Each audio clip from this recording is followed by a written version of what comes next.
Hello everyone, this is Abhishek Jaiswal and I welcome you all in this new video. आज के video में हम लोग पढ़ने वाले हाइट एंड डिस्टेंस चैप्टर के बारे में। इसको सम एप्लीकेशन ऑफ ट्रिगोनोमेट्री के नाम से भी जाना जाता है। ये काफी ज्यादा इंपॉर्टेंट टॉपिक है। इससे case base related question class 10th के एग्जाम में पूछे जाते हैं।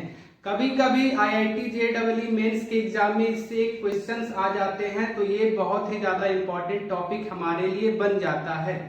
आज के वीडियो में हम लोग इसका बेसिक कंसेप्ट, साथ ही साथ इससे रिलेटेड हम लोग क्वेश्चंस के बारे में भी पढ़ेंगे। तो चलिए वीडियो को स्टार्ट करते हैं। सबसे पहले इस चैप्टर के बेसिक कंसेप्ट के बारे में देखते हैं। इस चैप्टर में सबसे ज्यादा दो इंपॉर्टेंट एंगल होते हैं जिसको जानना बहुत ज्यादा जरूरी होता है। सबसे पहला एंगल देखते हैं हम लोग। हमारे पास में सबसे पहला एंगल होता है एंगल ऑफ इलेवेशन। सबसे पहला एंगल कौन सा होता है? Angle of elevation. Angle of elevation क्या होता है? जैसे मान लीजिए ये हमारे पास में बिल्डिंग है, ये बिल्डिंग का टॉप है और ये बिल्डिंग का बॉटम, और मैं यहाँ पे क्या हूं? यहाँ पे, ठीक है।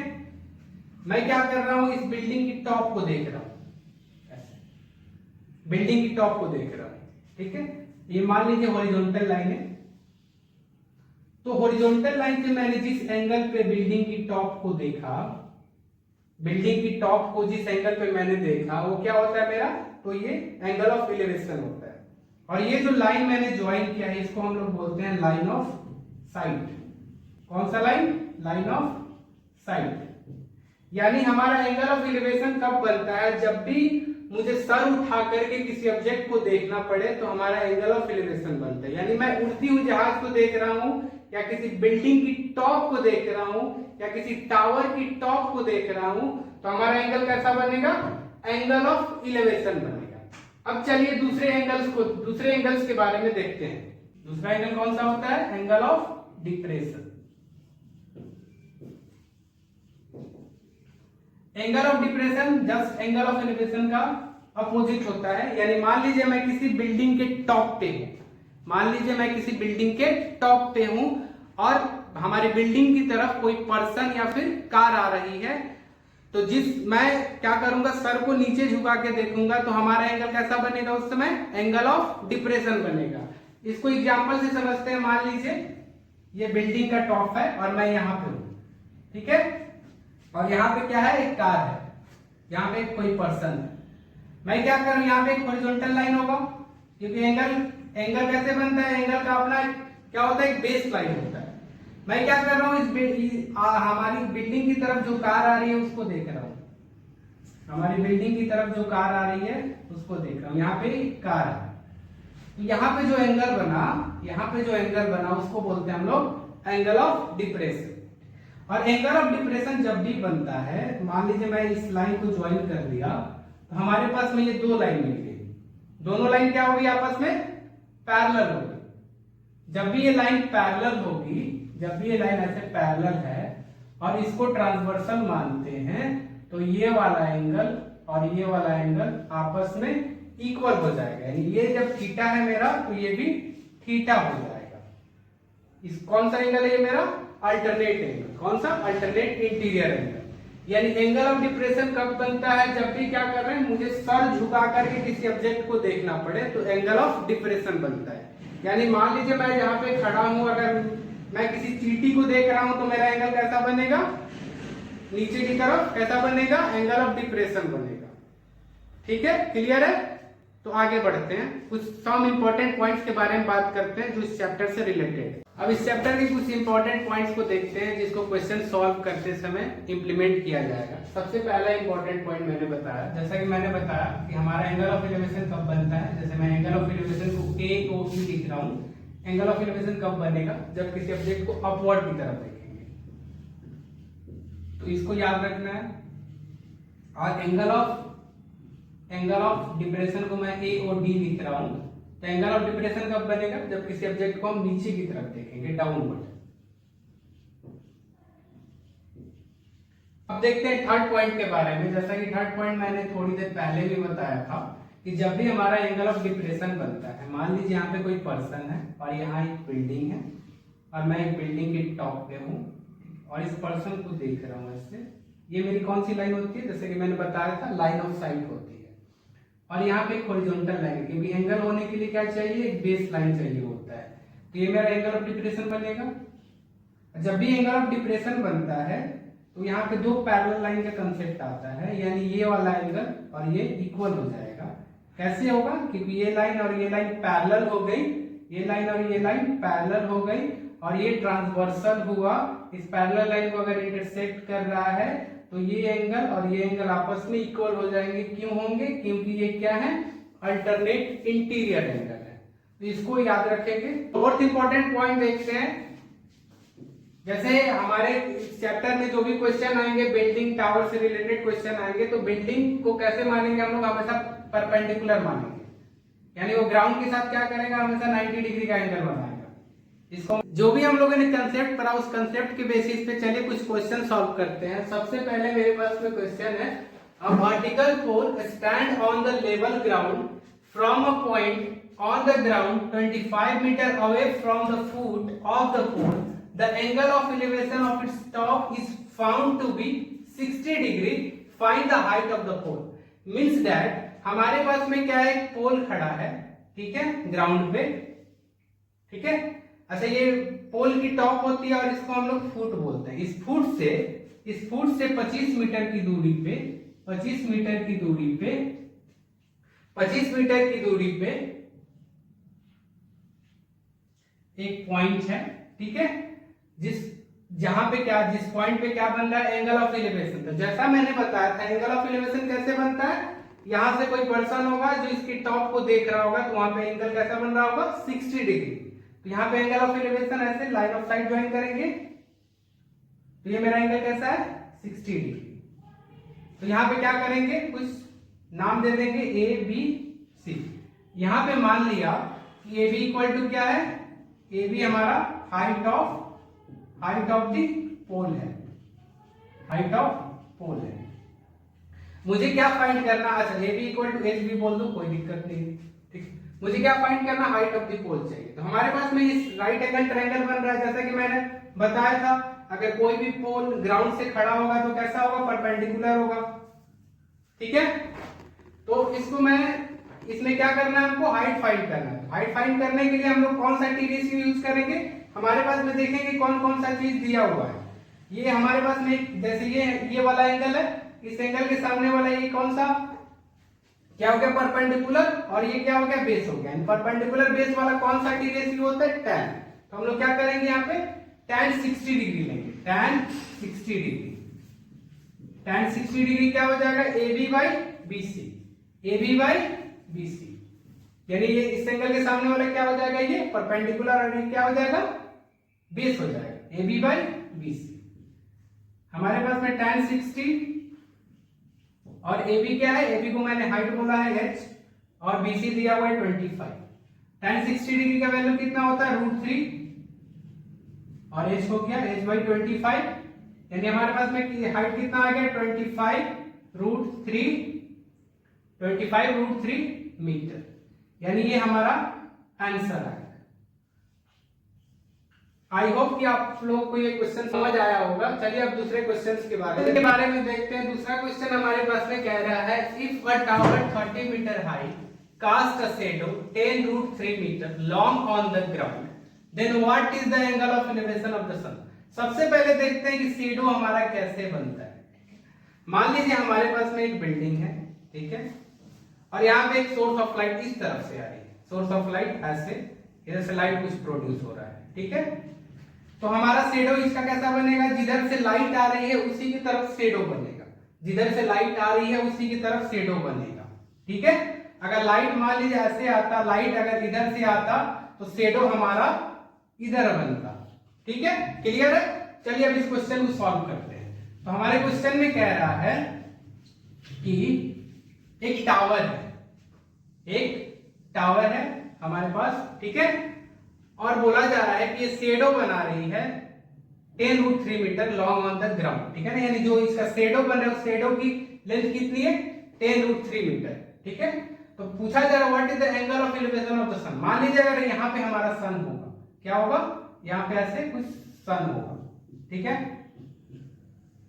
तो यहाँ पे सन तो इस तरफ है ना, तो शेडो कैसा बनेगा, इस तरफ बनेगा। शेडो कैसा बनेगा, इस तरफ बनेगा। इस शेडो की लेंथ कितनी दी हुई है, 10√3 मीटर। तो क्या करना है, यहाँ पे निकालना है what is the angle of elevation of the sun, यानी ये वाला एंगल निकालना है। ठीक है, यानी ये ऐसे इसको ज्वाइन कर देंगे और ये एंगल फाइंड करना है हम लोगों को। ये तो पता है ना, टावर होगी तो ग्राउंड से 90 डिग्री बनाएगा। इसको कुछ पॉइंट नाम दे देंगे ए बी सी। ठीक है, तो पहले सबसे पहले क्या लिखेंगे, लेट एंगल ऑफ एलिवेशन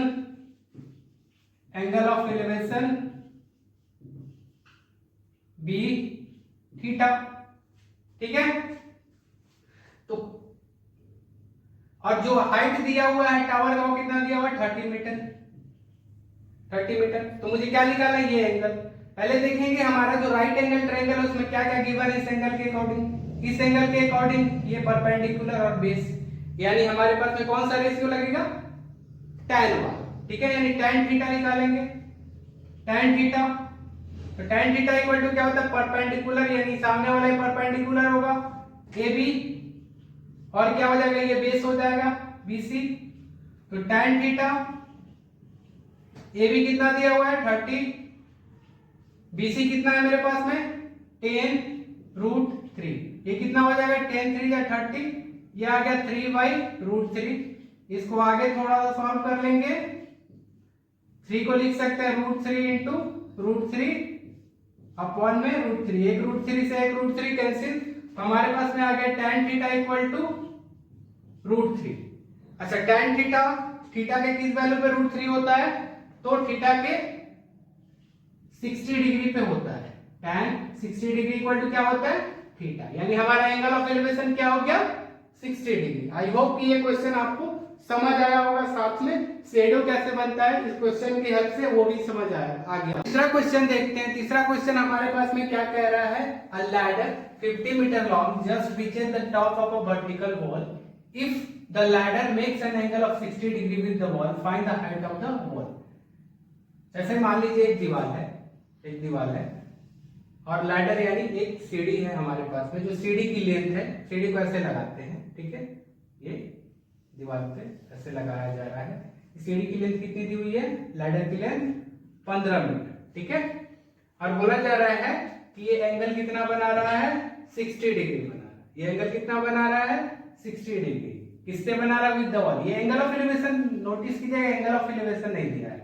ये जब सीढ़ी को लगाया जा रहा है तो दीवार के साथ ये एंगल बना रहा है 60 डिग्री, यानी ये वाला एंगल होगा दीवार के साथ ये 60 डिग्री। ठीक है, हम लोग क्या करेंगे, यहाँ पे इस लाइन को ज्वाइन कर देंगे। ठीक है, ये यहाँ पे पॉइंट दे देंगे A B C. A B क्या हो जाएगा, ए बी को बोल देते हैं एच, जो कि क्या है, हाइट ऑफ द वॉल है। A B equal to height of the wall, height of wall. ठीक है, हाइट ऑफ वॉल। और हमारे पास में एसी क्या है, एसी जो लैडर की लेंथ है कितना है, 15 मीटर। अच्छा, क्या निकालना है मुझे, क्या निकालना है, find the height of the wall, ये निकालना है। ठीक है, तो हम लोग निकाल सकते हैं, ये तो 90 डिग्री है। अब देखेंगे हम लोग कि सामने वाला क्या है, जैसे देखेंगे सामने वाला तो परपेंडिकुलर और ये बेस होता है, यानी हमारे पास में ये राइट एंगल ट्रायंगल में क्या क्या दिया है, इस एंगल के अकॉर्डिंग हाइपोटेन्यूज है और ये क्या हो गया, बेस हो गया। यानी कौन सा लगाते हैं, cos थीटा। कौन सा रेशियो लगाएंगे, cos थीटा। यानी हमारे पास में क्या लगाएंगे इस ट्रायंगल में, cos 60 डिग्री। cos 60 डिग्री क्या हो जाएगा, ये बेस हो जाएगा, सामने वाला तो परपेंडिकुलर, बाकी हाइपोटेन्यूज तो चेंज नहीं होता है, ये बेस हो गया AB। cos 60 degree AB by क्या हो गया, AC। बेस बाई क्या होता है, हाइपोटेन्यूज, तो base by hypotenuse, AB equal to AC। cos 60 degree मेरा कितना होता है, 1/2। क्या होता है, cos 60 डिग्री 1/2। AB जो कि हाइट ऑफ दी वॉल है वही फाइंड करना है, और AC कितना दिया है, 15। ठीक है, अब हाइट निकालना होगा तो क्रॉस मल्टीप्लाई कर देंगे ऐसे, तो क्या हो जाएगा 15/2। तो AC इक्वल टू कितना आ जाएगा मेरा, 7.5 मीटर। यानी ये क्या हो गया, हाइट ऑफ दी वॉल कितनी आ गई, 7.5 मीटर।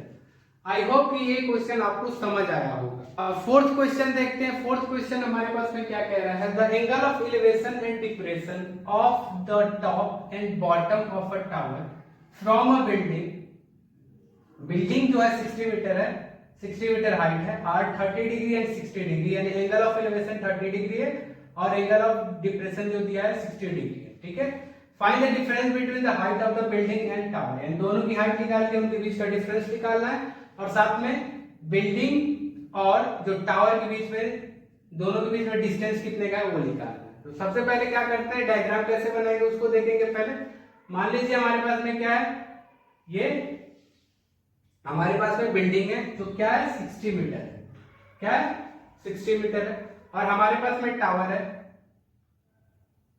टावर है। अच्छा यहाँ पे देखेंगे कि बिल्डिंग बड़ा कि टावर बड़ा, तो यहां से एक कंसेप्ट क्लियर हो रहा है कि the angle of elevation of the top from building, यानी बिल्डिंग को क्या, बिल्डिंग पे एंगल ऑफ एलिवेशन बन रहा है, यानी क्या कर रहे हैं, बिल्डिंग से हम लोग क्या कर रहे हैं, टावर के टॉप को देख रहे हैं, यानी टावर क्या होगा, बड़ा होगा। यानी यहाँ पे क्या है, कोई पर्सन है जो बिल्डिंग की टॉप को देख रहे हैं, यहाँ पे पहले एक हॉरिजॉन्टल लाइन बनाएंगे और यहाँ बिल्डिंग की टॉप को देख रहे हैं, तो कितना एंगल है, या रेस्पेक्टिवली भी लिखा हुआ है, एंगल ऑफ एलिवेशन कितना हो जाएगा 30 डिग्री। अच्छा बिल्डिंग के, जब बिल्डिंग के क्या कर रहा है, बिल्डिंग के बॉटम को भी देख रहा है, तो एंगल ऑफ डिप्रेशन बनेगा ये, जैसे कि मैंने समझाया था शुरुआत में, एंगल ऑफ डिप्रेशन ये कितना है 60 डिग्री, ये कितना है 60 डिग्री। ठीक है, और ये ज्वाइन कर दिया। ठीक है, तो ये ए हो गया, ये बी, ये सी, ये डी और ये ई। सबसे पहले क्या निकालना है, ये डिस्टेंस फाइंड करना है, साथ में ये वाली हाइट पहले से दिया हुआ है, हम लोग टावर की हाइट निकाल करके दोनों को माइनस कर देंगे तो हमारी क्या आ जाएगी, दोनों के बीच का डिफरेंस भी आ जाएगा। इसको कैसे निकालेंगे, अच्छा आप लोगों को पता है ये जब 60 है तो ये यहाँ पे क्या बन रहा है हमारे पास में, ये वाली साइड और ये वाली साइड क्या होंगी बराबर, ये भी 60 हो जाएगा, साथ में AD और BD BC भी क्या हो जाएगा, बराबर हो जाएगा। अच्छा ये जैसा कि मैंने पहले बताया था, यहाँ पे एंगल ऑफ डिप्रेशन बन रहा है और ये दोनों पैरेलल लाइन है और ये ट्रांसवर्सल है, तो ये 60 डिग्री हो जाएगा। ठीक है, तो क्या हम लोग सबसे पहले क्या करेंगे, सबसे पहले क्या करेंगे, इस वाले एंगल में जाएंगे, ये निकालेंगे। ठीक है, इन ट्रायंगल, ये राइट एंगल ट्रायंगल है। ठीक है, इन ट्रायंगल ABC में, इन ट्रायंगल ABC में क्या करेंगे, हमारे पास में tan, यहाँ पे देखो ये वाला साइड निकालेंगे तो इसके इक्वल हो जाएगा, फिर जब ये निकल जाएगा तो इस एंगल को यूज करके ये वाला निकाल लेंगे, तो हमारे पास में ऐसे निकालेंगे। ठीक है, तो tan सबसे पहले क्या करेंगे, इन ट्रायंगल ABC में ये वाला और इसको यूज करना इस एंगल के अंदर, इस एंगल की हेल्प से, तो इस एंगल के लिए क्या हो गया, परपेंडिकुलर हो गया, बेस हो गया, tan यूज करेंगे, परपेंडिकुलर बेस किसका रिलेशन होता है, tan का, तो tan 60 डिग्री कितना हो जाएगा, tan 60 डिग्री ये वाला AB by BC, यानी AB कितना है 60 और BC कितना दिया हुआ है, BC तो फाइंड ही करना है, दोनों के बीच का डिस्टेंस, tan 60 कितना होता है बाबू, tan 60 कितना होता है, tan 60 होता है हमारे पास में √3, 60 by BC, तो BC इक्वल टू कितना हो गया 60 by √3। ठीक है, इसको क्या रेशनलाइज कर दो, √3 by √3, तो 60 √3 और बाई 3, ये कितना हो गया 20, तो BC कितना हो गया 20 √3, टाउ ये दोनों के बीच का डिस्टेंस आ गया 20 √3। अब लोग हम लोग क्या करेंगे, जैसे ये 20 √3 आया, ये भी क्या हो जाएगा 20 √3, तब ये वाली जो हाइट है ये निकाल लेंगे इन ट्रायंगल ADE यूज करके। तो सबसे पहले मैं इसको थोड़ा क्या करता हूँ, हटा देता हूँ यहाँ से। जैसा कि हम लोगों ने इस क्वेश्चन में देखा था कि जो टावर और बिल्डिंग के बीच का जो डिस्टेंस आया था वो 20 √3 आया था। अगर ये 20 √3 है तो हमारा AD भी क्या हो जाएगा 20 √3। हम लोगों की ये वाली हाइट फाइंड करनी है ED, तो इसको फाइंड करने के लिए हमारे पास में जो ट्रायंगल है वो कौन सा ट्रायंगल दिख रहा है, triangle AED, in triangle AED में देखेंगे हमारे पास में गिवन क्या है, तो AD दिया हुआ है, AD 20√3। अच्छा, यहाँ पे जो एंगल है हमारे पास में ये 30 डिग्री है। 30 डिग्री के सामने वाला ये क्या हो गया मेरा, परपेंडिकुलर, और परपेंडिकुलर तो निकालना ही है और साथ में बेस। तो हमारे पास में कौन सा होता है, P और B को रिलेट करने वाला T रेशियो tan होता है। तो हम लोग क्या करेंगे, tan 30 डिग्री यूज कर लेंगे। tan 30 डिग्री क्या हो जाएगा हमारा ED, यानी सामने वाला परपेंडिकुलर एंगल के सामने वाला, और साथ में ये हमारा AD कितना अभी लिखा था यहाँ पे 20√3। tan 30 डिग्री कितना होता है 1/√3। ED कितना हो जाएगा, ED तो निकालना ही है, ED/20√3। ED इक्वल टू क्या आ जाएगा, इस 20√3 को इधर सेंड कर देंगे, नीचे √3, √3 से √3 कैंसिल हो गया, तो ED इक्वल टू कितना आ गया 20 मीटर, यानी ये कितना आ गया, ये आ गया 20 मीटर। यानी हमारी अगर बोला जाए EC यानी जो टावर की हाइट हो कितनी आ जाएगी, EC यानी 60 + 20, 60 + 20 कितना हो जाएगा 80 मीटर। तो हम लोग को क्या निकालना था, दोनों की हाइट के बीच का डिफरेंस निकालना था। तो डिफरेंस यहां से कितना आ जाएगा,